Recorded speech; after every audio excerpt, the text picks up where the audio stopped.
दौलत भाग 6. गौरीचा पाय बांधून होता. मामांनी मुरगळा काढून लेप लावून बांधून ठेवला. गौरीला पायऱ्या चढायला नको म्हणाले, म्हणून तिला खाली थांबायला सांगितले. दौलत आल्यावर त्याला खाली थांबायचं असेल तर थांबेल, नाहीतर तुला घेऊन जाईल, मामी तिला चिडवत म्हणाल्या. पण जेवण झाले तरी दौलत आला नव्हता. गौरीला राधाच्या खोलीत झोप लागली. सकाळी दौलत खाली आला तेव्हा आई त्याला म्हणाली, काय रे, रात्री उशिरापर्यंत कुठे होतास? गौरीचा पाय दुखत होता, तुला माहीतच नाही का? एवढा कसा निष्काळजी ते? तिला दवाखान्यात तरी घेऊन जायचं असतं. आई नाराजी दाखवत म्हणाली. मित्रांसोबत गप्पा मारण्यात उशीर झाला. दौलत एवढंच म्हणाला आणि नाश्ता संपून शेतावर गेला. गौरीचा पाय दुखत असल्याने तिला नीट चालता येत नव्हतं. मामींचा आधार घेऊन ती चालत होती. दिवसभरात तिला बरं वाटलं. संध्याकाळपर्यंत तिचं दुखणं कमी झालं होतं. रात्री परत एकदा मामांनी पाय चोळून दिला. रात्रीतून बराच फरक पडला. दुसऱ्या दिवशी जागरण होतं. घरात लगबग चालू होतं. परत छोटा मंडप पडला होता. बाहेर जेवणाचा घमघमाट सुटला होता. दौलत सगळं बघत होता. त्याने आपल्याला एकदाही पायाबद्दल विचारलं नाही, म्हणून गौरीला वाईट वाटलं. ती 2 दिवसापासून खालीच आहे, वर गेलीच नाही. राधाने तिचं साहित्य आणून दिलं, तरी त्याने साधी चौकशी केली नव्हती. राधाच्या खोलीत कार्यक्रमासाठी लागणारं साहित्य ठेवलं होतं. तेने आण करत होते. बाहेर लागत असलेले न्यायला येत होते. म्हणून आवरायला हळूहळू पायऱ्या चढत राधाच्या मदतीने गौरी वर गेली. आता पाय ठीक होता. जास्त दुखत नव्हता. राधा आईला मदत करत होती. गौरीला साडी नेसून खाली यायला सांगितलं होतं. ती साडी नेसत असताना दौलत आला. गौरीने पटकन पदर सावरला, पण दारातून आलेल्या दौलतची नजर तिच्यावर गेलीच होती आणि तिला अशी बघून रागात नजर फिरवून घेत त्याच्या तोंडातून सणसणीत शिवी बाहेर पडली. गौरीचे घाबरून टचकन डोळे भरून आले. हात पायात कंपन जाणवायला लागले. इत काय काम तुझं आत्ता यावेळी? तो ओरडून म्हणाला. त्याचे कपडे घेण्यासाठी तो कपाटाकडे आला. तो आला म्हणून घाबरून ती मागे व्हायला लागली. पण साडीत पाय अडकला म्हणून धडपडत तिने त्याचा शर्ट पकडला. त्यानेही पडणाऱ्या तिला पकडण्यासाठी मनगटाला पकडलं. पण तिच्याकडे बघून हातावरची पकड घट्ट झाली. त्याच्या शर्टवरचा तिचा हात जोरात झटकला आणि कपाटातून कपडे ओढून घेत त्याच्या खोलीतून बाहेर पडला. भयभीत झालेली गौरी मागे होऊन बेडवर बसली. दोन्ही हात तोंडावर ठेवून रडायला लागली. खालून आवाज आल्यावर ती साडी व्यवस्थित करून तोंड धुवून आवरून खाली जाण्यासाठी निघाली. जास्त नटण्यात तिला रस राहिला नव्हता. चेहरा उतरला होता. वरून महागडी साडी दागिने घातले असले तरी तिच्या चेहऱ्यावर ती सुंदरता उठून दिसत नव्हती. खाली आल्यावर तिचा चेहरा बघून विचारलं, तिला पाय बरा नाही का? पण ती थोडं दुखत आहे म्हणाली. जेवणं चालू होती. दौलतही आवरून खाली होता. गावातली येत होते. पूजा झाली. आरती करताना दोघांनी आरतीच्या ताटाला हात लावला. त्याच्या शेजारी उभी म्हणून तिचा हात थोडा थरथरत होता. दौलतच लक्ष गेलं. तिच्या मनगटावर हाताच्या बोटांच्या खुणा होत्या. गोऱ्या हातावर ते लालसर जांभरट व्रण दिसून येत होते. त्याची पकड एवढी जोरात होती का? म्हणून स्वतःला प्रश्न करत तो बघत होता. तिच्यावर ओरडलाही होता. शिवी तर तोंडातून अशीच बाहेर पडली होती. तिच्या चेहऱ्याकडे त्याने तिरकी नजर केली. डोळे थोडेसे लालसर होते. बारीक झाला होता चेहरा. खाली पायाला तिच्या अजूनही पट्टी आणि हळदीने पिवळा दिसत होता. उगाच तिच्यावर चिडला म्हणून आता त्याला खेद वाटायला लागला.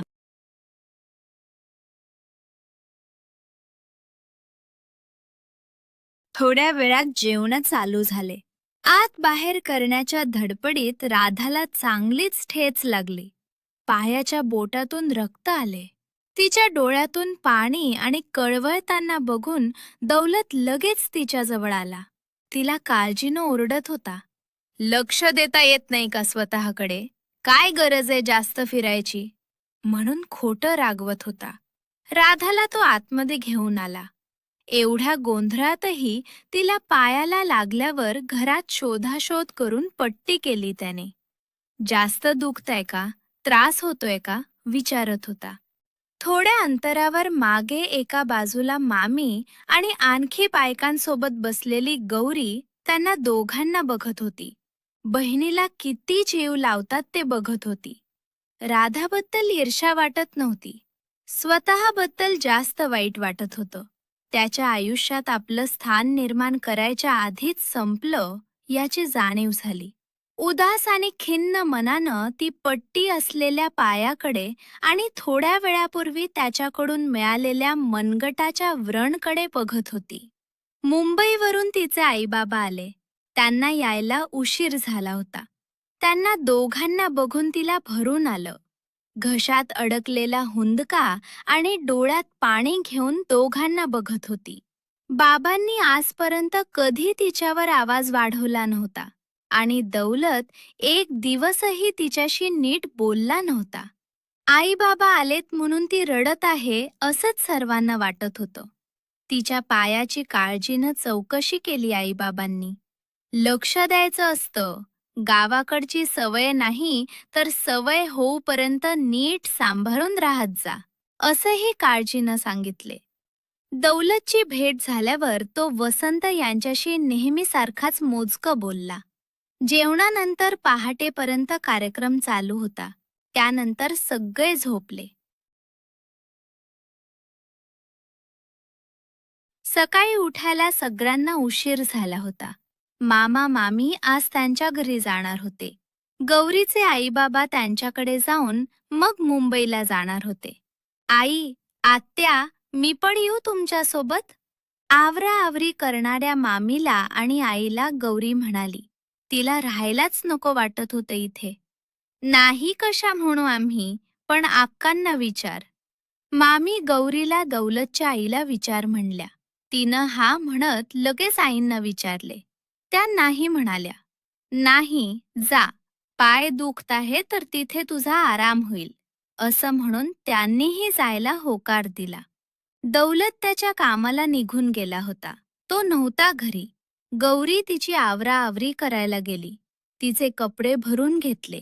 तिनं तिचे जे आणले होते तेवढेच पिशवीत घेतले.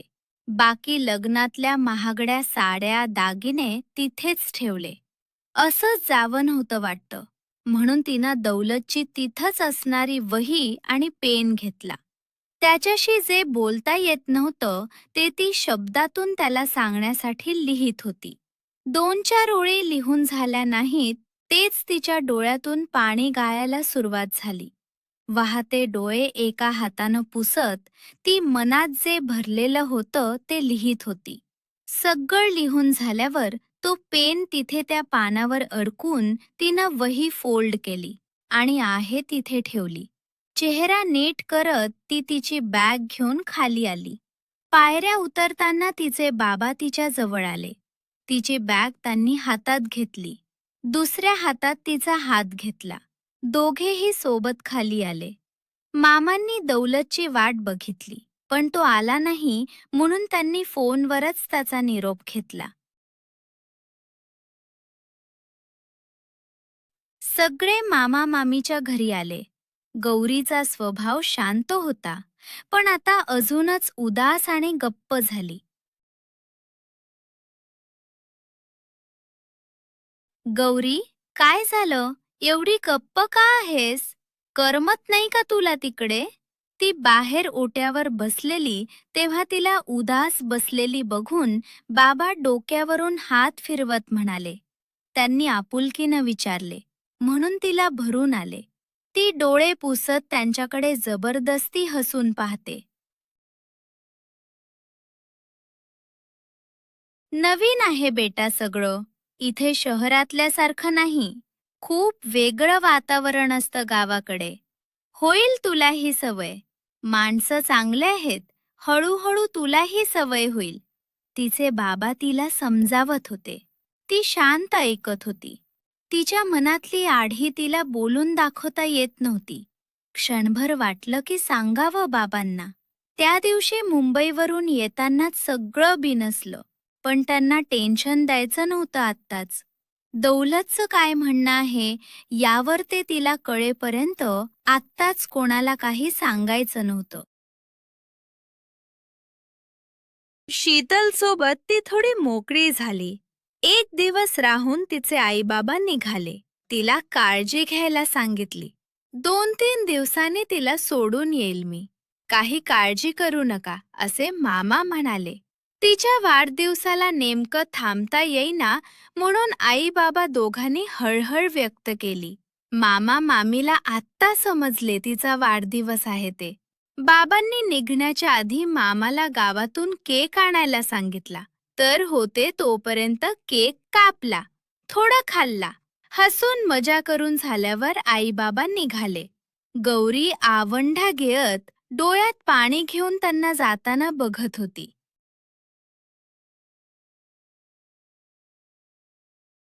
दौलत, गौरी आणि तुझं काही बिनसलंय का?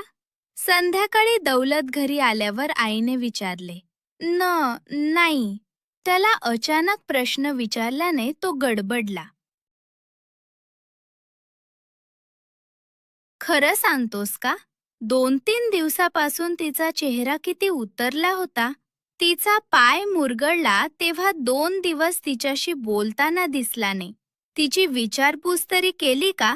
त्याची आई शंका घेऊन विचारते. ते कामात होतो. कार्यक्रमाने जास्त बोलता नाही आले. पण आत्ता का बरं असे प्रश्न करत आहेस तू? तो आईला म्हणाला.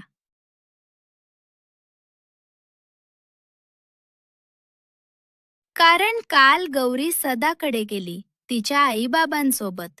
आज संध्याकाळ व्हायला आली तरी तू तिच्याबद्दल एक शब्दही विचारला नाही. ती गेलेली तरी माहीत आहे का तुला? आईने तरडावून विचारले. त्यानंतर दौलत चपापला. त्याला माहीतच नव्हतं गौरी घरी नाही ते. तुमच्या दोघात सगळं नीट आहे ना? आईने परत शंका घेऊन विचारले. दौलतने मान फिरवली. त्याला आईशी खोटं बोलता आले नाही आणि दुसरं काही सांगायला त्याच्याकडे शब्दही नव्हते. दौलत, असा कसा तू? ती सोन्यासारखी पोर तुझ्या आयुष्यात आली. असा वागशील का तिच्यासोबत? किती सुकून गेली ती. नीट बोलला पण नाही का तिच्याशी? काय खटकले असं? आईची शंका खरी ठरली. त्या दौलतला विचारत होत्या. तो काही म्हणाला नाही, पण दात आणि हाताच्या मुठी आवळून उभा होता. ती, तिचं आयुष्य तुझ्यासोबत घालवायला तीच सगळं मागं सोडून आली. तिला इथं तू अशी वागणूक देणार का?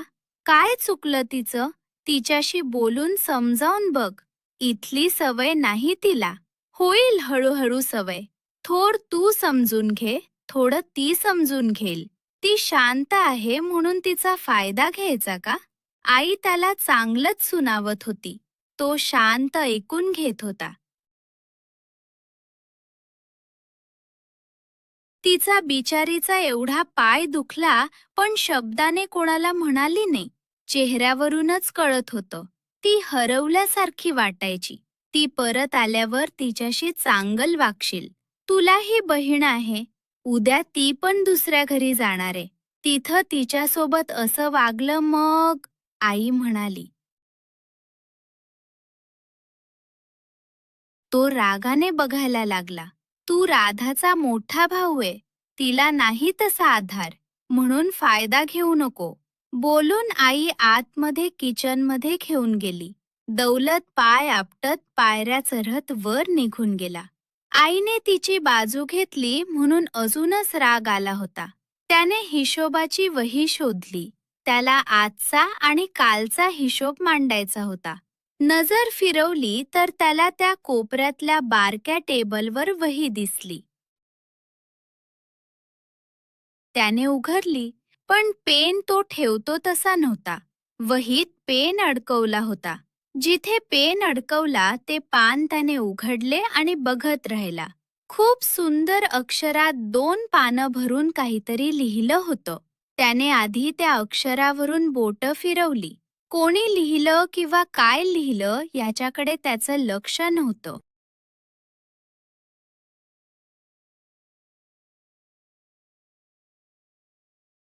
कहाणी आवडली तर कमेंट, लाईक, शेअर आणि सबस्क्राईब करा प्लीज. धन्यवाद.